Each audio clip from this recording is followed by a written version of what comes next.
नमस्कार श्रोता मित्रों, स्वागत है आपका मेरे YouTube चैनल रश्मि की दुनिया में। आज हम बात करेंगे रेडियो तथा जनसंचार के अन्य माध्यम के विषय में। रेडियो जनसंचार के माध्यमों से एक है।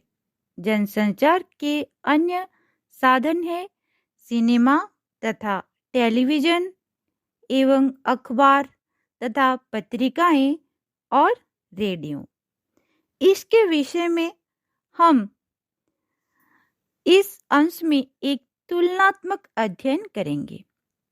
इससे आपको रेडियो के पक्ष तथा विपक्ष में जाने की जो बातें हैं उनका पता चलेगा। मुद्रित सामग्रियां। मुद्रित माध्यम से ज्ञान का प्रचार संभव हो पाया, जो कि 14वीं शताब्दी के मध्य में आनी शुरू हो गई। जनमानस में अंधविश्वास तथा सत्ता के प्रति भय में कमी आई। बारूद के आविष्कार से मजबूत राजनीतिक केंद्रीय व्यवस्था का जन्म हुआ तथा राष्ट्रीयता की भावना बलवंती हो गई। समाज में सामाजिक राजनीतिक व्यवस्था बढ़ी, जिससे आर्थिक तथा सांस्कृतिक विकास संभव हुआ। अपने देश में पहला छापाखाना 1780 ईस्वी में श्रीरामपुर में खुला था। छपाई ज्ञान के प्रचार प्रसार का सबसे महत्वपूर्ण साधन है। विश्वविद्यालयों के माध्यम से मुट्ठी भर लोगों की सामाजिक मानसिक चेतना से विकसित पाई जाती है। पुस्तकों तथा अखबारों के माध्यमों से यह कार्य सतत चलता रहता है। हमारा देश भी पुस्तक प्रकाशन के मामलों में पीछे नहीं है। यहाँ कोई 36 समाचार पत्र ऐसे हैं जो 100 साल से ज़्यादा पुराने हैं। समाचार पत्रों में सबसे पुराना 1882 में बॉम्बे से प्रकाशित होने वाला गुजराती दैनिक बम्बई समाचार है। सबसे अधिक प्रतियां बंगला के आनंद बाजार पत्रिका युगांतर की बिकती हैं। हाल में केरला प्रदेश की मलयालम मनोरमा देश का सबसे ज्यादा बिकने वाला दैनिक घोषित किया गया है। स्पष्ट है कि बंगला तथा मलयालम भाषी समुदायों में साक्षरता देश में सबसे ज्यादा है, जिनका प्रभाव इन दैनिक की बिक्री पर भी पड़ता है। हिंदी में वर्ष 1986 के अंत में 554 दैनिक तथा 1900 साप्ताहिक समाचार पत्र निकलते थे, जबकि देश की सारी भाषाओं को मिलाकर निकलने वाली समाचार पत्रों की संख्या 1609 तथा 6469 थी। उर्दू में यथाक्रम से 182 तथा 723, बंगला में 52 तथा 433 और तेलुगु में 42 तथा 167 तथा अंग्रेजी में 138 तथा 440। पत्रिकाओं की संख्या जितनी भी उत्साहपूर्ण हो, यह एक कटु सत्य है कि देश में 5 वर्ष की आयु से अधिक के व्यक्तियों की साक्षरता 40% से कम ही है। कहने की आवश्यकता नहीं कि हिंदी भाषी प्रदेशों की स्थिति तो और भी बुरी है।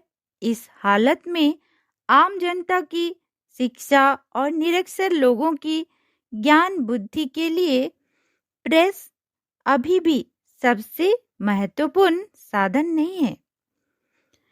अभी हम जानते हैं चलचित्र या सिनेमा।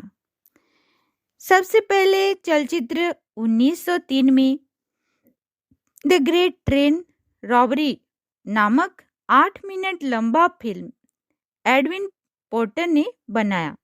पश्चिम में पहली 3 घंटे की film the birth of nation 1915 में बनी। भारत में सिनेमा का निर्माण 1899 में हरिश्चंद्र सखाराम भाटवीकर के द रेसर्ट्स तथा मैन एंड मंकी जैसे छोटी फिल्मों से प्रारंभ हुआ। धुंधीराम गोविंद फाल्के, जिनको हम कहते हैं दादा साहब फाल्के, का मुख्य चलचित्र राजा हरिश्चंद्र मई 1913 में पहली बार प्रदर्शित किया गया। यह पूर्ण रूप से भारतीय फिल्म थी। पहली बोलती फिल्म आलम आरा का प्रथम प्रदर्शन 14 मार्च 1931 को हुआ था। इसके निर्देशक आर्देशिर ईरानी थे। इसी साल तेलुगु में भक्त प्रहलाद तथा तमिल में कालिदास बोलती फिल्में बनी थी। स्पष्ट है कि भारत में सिनेमा के आगमन का राह की यही सांस्कृतिक चेतना पर अवश्य ही लाभदायक प्रभाव पड़ा होगा। 1938 में बनी मदर इंडिया सभी ने देखी होगी। 1952 में भारत में पहला अंतर्राष्ट्रीय फिल्म समारोह बम्बई में संपन्न हुआ। 1953 में सत्यजीत रे ने पाथेर पांचाली बनाकर भारतीय सिनेमा का नया कीर्तिमान स्थापित किया। भारत में 12,700 सिनेमा हॉल हैं तथा कोई 1 करोड़ लोग प्रति सप्ताह फिल्म देखते हैं। अतः इनका उपयोग शैक्षणिक कार्यों के लिए किया जा सकता है, पर चलचित्रों के लिए लेखन कुछ ही लोगों में, खासकर जो नगरों में रहते हैं, सिमट गया है। कम लागत की फिल्में जैसा कि मीरा नायर का सलाम बॉम्बे तथा प्रकाश झा के दामुल को कहा जा सकता है। अभी भविष्य के लिए हमारी आशाएं बढ़ाते हैं। रेडियो। टीवी के आगमन से रेडियो खुद व खुद बाहर हो जाएगा। ऐसा होना कोई आवश्यक नहीं है। एक सामान्य श्रोता प्रतिदिन कोई 2.5 घंटे रेडियो सुनता है। रेडियो हमारे बीच कोई 60 साल पहले आया और अब जाने वाला नहीं है। इसे जाने भी कौन देगा? इस पर समाचार तथा विश्लेषण, सूचनाएं, शैक्षणिक, मनोरंजक, विनोदपूर्ण कार्यक्रम, फिल्मों की आवाज, खेल विवरण या कमेंट्री आदि हर प्रकार के कार्यक्रम प्रसारित होते हैं। जहां बिजली नहीं, सड़कें नहीं, रेल नहीं, गाड़ियां नहीं, वहां भी साइकिल तथा ट्रांजिस्टर है। जिन घरों में टीवी है वे भी, वहां भी ट्रांजिस्टर एक ही की जगह 2 हैं।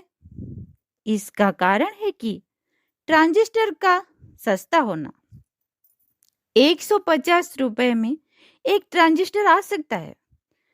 सरकार तथा समाज के लिए भी रेडियो का माध्यम से जन सामान्य तक पहुंचना बड़ा आसान है। देश में लोग इस वक्त 18 रेडियो स्टेशन, 142 तरंग, 40 लघु तरंग तथा 4 अत्यंत उच्च आवृत्ति अथवा आवृत्ति मिश्रण वाले प्रेषक जो कि ट्रांसमीटर है, जिनके माध्यम से देश की 95% आबादी तथा 86% क्षेत्र आच्छादित हैं। 1990 में 7वीं योजना की समाप्ति के साथ 97.5% आबादी और 91% क्षेत्र को अपने दिन की रेडियो संकेतों के आच्छादन क्षेत्र में आने का प्रयास था। स्पष्ट है कि जिस देश में अशिक्षा, असाक्षरता तथा गरीबी की समस्याएं हैं, उस देश में थोड़ी जागृति तथा शिक्षा रेडियो के माध्यम से सबसे कारगर ढंग से लाई जा सकती है। इसी से आशा है कि आपको रेडियो के बारे में थोड़ी बहुत जानकारी प्राप्त हुई होगी। अगली बार इस संदर्भ में और कुछ जानकारी आपको प्राप्त करनी हो तो आप कमेंट के माध्यम से मुझे बता सकते हैं। धन्यवाद श्रोता मित्रों। रश्मि फिर हाजिर होगी एक नई विषय के साथ। नमस्कार।